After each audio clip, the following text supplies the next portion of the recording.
Ο μοναχογιός της Ανθούσας. Περνούσα την νοτική παραλία της Κρήτης πίσω από τα αστερούσια βουνά και πήγαινα να δω τους καλούς λιμένες που ναυάγησε ο Παύλος σαν πήγαινε να φυλακιστεί και να απολογηθεί στη Ρώμη για την αγάπη του Χριστού. Σήμωνε πια για καλά η άνοιξη και πάνω στα άγρια κλαδιά των ασπαλάθων και των αγριαμυγδαλιών ανθούσαν τα κίτρινα και τα άσπρα λουλούδια. Η πλαγιά φτάνει άγρια ως κάτω στη θάλασσα και είναι μόνο για βοσκοτόπους χρήσιμη.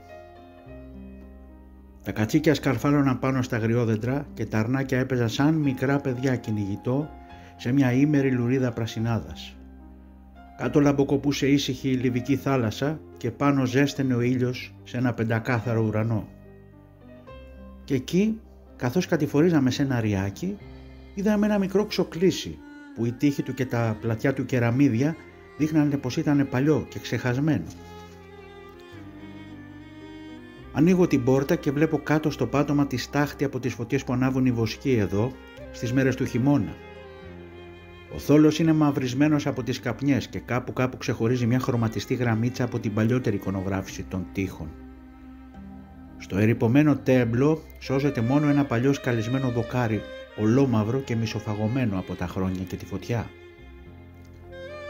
Κοιτάζω το μοναχικό κόνισμα που κρέμεται στο δεξί του μέρος και βλέπω τη μορφή και το όνομα του Αγίου Ιωάννου του Χρυσοστόμου. Ώστε και εδώ είσαι εξορισμένος ο γλυκόλαλος μοναχογιός της Ανθούσας. Από τότε που η βασίλισσα Ευδοξία τον εξόρισε στην έρημο Πόντο και πέθανε μέσα βαθιά στην Αρμενία, τα αρέσει ίσως να πλανιέται με το φτωχό ξοκλήσι του. Και εδώ στην έρημη παραλία που πριν από λίγα χρόνια πέρασε και ένας άλλος Απόστολος διωγμένος για την αγάπη του Χριστού. Κοιτάζω το κόνισμα και κάνω στοχασμούς. Φαντάζομαι μια σκηνή από την παιδική ηλικία του Χρυσοστόμου και βρίσκω το μικρό Ιωάννη μονάκριβο παιδί στην αγκαλιά μιας χήρας μητέρας, της Ανθούσας. Η Ανθούσα, όπως φαίνεται από πολλά περιστατικά και από τις μαρτυρίες των θαυμαστών του παιδιού της, ήταν μια εξαίρετη γυναίκα, ευγενική και συνετή. Ύστερα και ο γάμος της με τον στρατηγό Σεκούντο, τον πατέρα του Ιωάννη, δείχνει πως ήταν και από καλή κοινωνική τάξη. Χείρεψε όμως πολύ νέα, στα 20 της χρόνια, και παρόλο που της έκαναν πολλές προτάσεις για δεύτερο γάμο, τις απέρριψε όλες για να αφοσιωθεί στην ανατροφή του μικρού της Ιωάννη. Είχε το δικαίωμα βέβαια και μπορούσε, σαν και τόσες άλλες στη θέση της, να ζητήσει την αγάπη και την προστασία σε ένα δεύτερο άντρα και όχι να μείνει στη θλίψη, στα σχόλια και στις δυσκολίες μιας πρώιμης παρθενικής χειρίας. Μάλιστα, είχε το δικαίωμα και κανείς δεν την εμπόδιζε να χαρίσει τη ζωή της.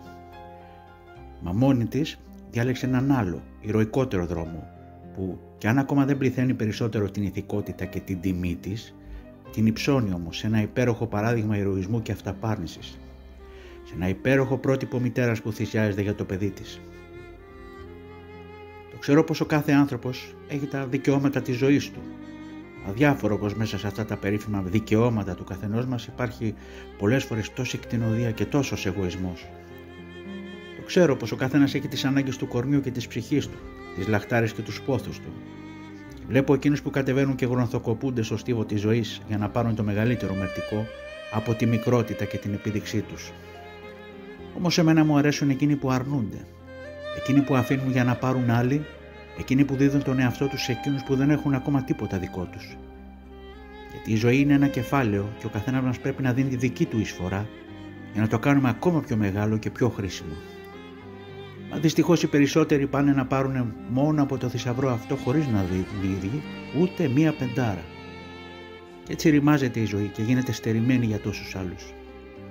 Και κοντά στην Ανθούσα θέλω τώρα να πενέσω όλους εκείνους που αρνούνται για κάποιον άλλον και περισσότερο όλες εκείνες τις μαρτυρικές μητέρες που όμοια με αυτήν αφήνουν κάθε χαρά δική τους για να μην δουν τα ορφανά τους στους δρόμους ή στα χέρια κάποιου άσπλαχνου πατριού.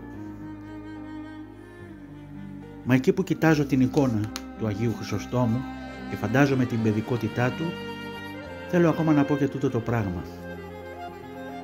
Άραγε και ο μικρός μας Ιωάννης δεν ρώτησε καμία φορά για τον πατέρα του? Δεν παραπονέθηκε και εκείνος καμιά φορά στο Θεό που τον στέρισε από ένα τόσο χρήσιμο γονιό? Και σκέπτομαι πάλι μοναχός μου πως αν ζούσε ο στρατηγός Σεκούνδος, Ίσως ο Ιωάννης να παίρνει έναν άλλο δρόμο. Να γινόταν και αυτός ένας μεγάλος στρατηγός ή κάτι παρόμοιο που θα φάνταζε σε αυτόν τον κόσμο. Μα στη ζωή αυτή κάποιο αόρατο χέρι φράζει συχνά τους δρόμους που νομίζουμε εμείς πως θα ήταν καλύτερα να διαβούμε, βάζει για κάμποση ώρα μια σκοτεινή ομίχλη μπροστά μας και ύστερα σιγά σιγά αραιώνει το σκοτάδι και φαίνονται καινούργιοι δρόμοι προς άλλες κατευθύνσεις. Και τώρα φαίνω στη σκέψη μου, Άγιε Χρυσόστομε, στα χρόνια της μεγάλης ζωής σου και των ωραίων σου αγώνων. Τότε που ήσουν πατριάρχης στην πόλη του Κωνσταντίνου, τότε που χειροκροτούσαν τη ρητορική σου δύναμη οι χιλιάδες των ακροατών στην εκκλησία της Αγίας Σοφίας. Τότε που γύριζες τις ολονύχτιες λιτανίες σου μέσα στους δρόμους της μεγάλης πολιτείας του Βυζαντίου και ακολουθούσε πίσω σου πεζή και αυτή η βασίλισσα Ευδοξία. Εσείς, λέγει, είστε οι πολίτες μου. Εσείς είστε οι πατέρες μου. Εσείς είστε οι αδελφοί μου. Εσείς είστε τα παιδιά μου. Εσείς είστε τα μέλη του σώματός μου. Εσείς είστε το ίδιο το σώμα μου. Εσείς είστε το φως μου. Πιο γλυκής δε και από το φως αυτό, γιατί καμία ακτίνα δεν έχει αυτό που μου δίνει η δική σας αγάπη. Μα δεν ήσουν ορφανός, Ιωάννη. Δεν ήσουν μοναχός. Δεν είχες αποκομμένο τον εαυτό σου από κάθε γήινο δεσμό. Πώς βρέθηκε λοιπόν όλη αυτή η συγγένεια που περιζώνει την ύπαρξή σου και θερμαίνει με την αγάπη την καρδιά σου? Αρνήθηκες ό,τι ανήκει στη σάρκα και το αίμα. Μαγείρισες ύστερα και αγκάλιασες με το πνεύμα σου όλη τη ζωή και όλη τη μοίρα των άλλων. Άφησες τον εαυτό σου να ρηχτεί και να διαλυθεί στην αγάπη των άλλων. Έγινες ο πατέρας και ο προστάτης των ορφανών, ο παρηγορητής και η ελπίδα των θλιμμένων και των στερημένων. Και ύστερα όλη αυτή η ιστορία για τους άλλους ήρθε και εκείνη με τη σειρά της να συντροφεύσει τη δική σου ορφάνια και τη δική σου μοναχικότητα. Γιατί όποιος δίνει την αγάπη, όποιος παίρνει την αγάπη, θα περιμένει και το θερισμό της αγάπης. Και αν κάπου το μίσος νοθεύει τούτο το θερισμό και σωριάζει στο αλόνι της ζωής τον καρπό της αγνωμοσύνης και της εγκατάλειψης, όμως το κανονικό αντάλλαγμα της αγάπης μένει πάντα η ίδια η αγάπη, που πληρώνει τις θυσίες και την αφοσίωσή μας. Και ας το μάθουν αυτό εκείνοι που παραπονούνται για την αγάπη, εκείνοι που δεν βρίσκουν τάχα πουθενά αγάπη, εκείνοι που δεν έχουν την ακάμουν τη δική τους αγάπη, οι άτεκνοι, οι άκληροι, οι μοναχικοί, οι ασυντρόφευτοι.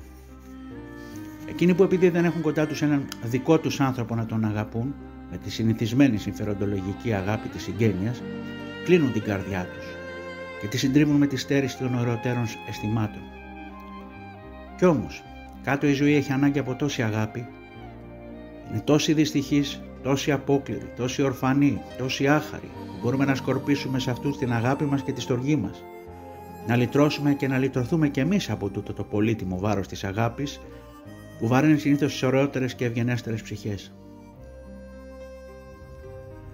Και έτσι εξηγείται το γιατί πολλοί αληθινά μεγάλοι άνθρωποι που πέρασαν και περνούν από τον κόσμο αυτό δεν αρκούνται στη συνηθισμένη φτωχή οικογενειακή αγάπη, αλλά δίνονται σε ένα έργο και σε ένα σκοπό για όλη την ανθρωπότητα και όλη την οικουμένη. Και έπλεες κι εσύ, Θεία Χρυσόστομε, στο πέλαγος μιας τέτοιας παγκόσμιας αγάπης. Μα τώρα βλέπω κι άλλη πλευρά της ζωής σου. Βλέπω εκείνους που φθονούν εσένα και το έργο σου. Βλέπω εκείνους που σε μισούν, που σε κατηγορούν, εκείνους που σε συκοφαντούν, εκείνους που σέρνονται στα σκοτάδια της ψευτιάς και της ατιμίας και συνομωτούν εναντίον σου. Εκείνους που σε δικάζουν, εκείνους που σε εξορίζουν, εκείνους που σε σκοτώνουν. Ναι, σε βλέπω τη στιγμή που σε παίρνουν έτσι κρυφά και βία από την αγκαλιά της αγαπημένης σου εκκλησίας και σε ρίχνουν σε μια βάρκα στα νερά του Βοσπόρου για να σε περάσουν βιαστικά στην Αρμενία.